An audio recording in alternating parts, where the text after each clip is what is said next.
guys, welcome back to Auto Mechanics. If you guys have a Mazda CX-9 and you're not getting spark on one of the cylinders, stay with us, we're going to explain what is causing that. We have that Ford Edge, excuse me, but this guy's engine is actually used on Mazda CX-9 as well, the 3.5 and the 3.7. As you know, Mazda CX-9 was developed together, okay, with Ford. It uses the same computer, same engine. It's a Ford engine. And if you guys are not getting spark on one of the cylinders, guys, okay, we're going to explain what is causing that. Of course, you have to check your spark plug ignition coils. We put new spark plug, new ignition coils. We still don't get spark, okay, on one of the cylinder. And it's terrible. When the engine warms up, that thing starts vibrating like really bad. Now check it out. Okay, you can see how bad it is vibrating. Now, of course, you need to check again spark plugs, ignition coils, wiring harness from the engine computer, okay, to your ignition coils to make sure everything's good. And if all that is good, guys, okay, there is probably a problem with your engine computer right there. That engine computer, guys, controls the ignition coils, and there is a driver inside or something like that I was explained that goes bad. And as a result, you will not get spark on one of the cylinders, one of the ignition coils, or more than one, depending how bad it is.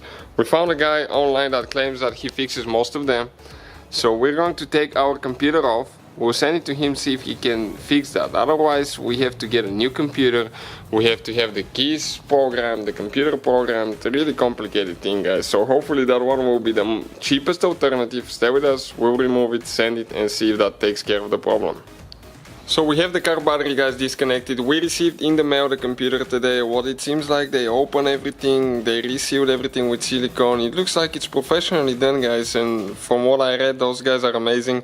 And we're going to go ahead, install it now on the vehicle, okay, and see if that fixes the problem. What they told me is like that it had a bad ignition coil driver inside that was burnt, and they replaced it.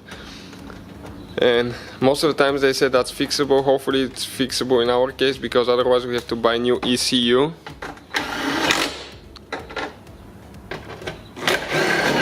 And new ECU, guys, could be very expensive, and also you have to program it. You have to program the keys that you have and all that stuff. So that could be very costly. So what we'll do next, we'll go ahead, connect our car battery, we'll go inside the vehicle, start it, and let's hope that it fixed our problem now. So guys, we go inside, moment of the truth. Okay, let's see what is happening now. Okay, fired right up. No engine light on, amazing. Let's rev it up a little bit.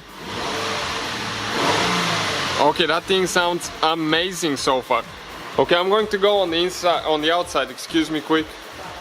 And I will see what is happening on the outside.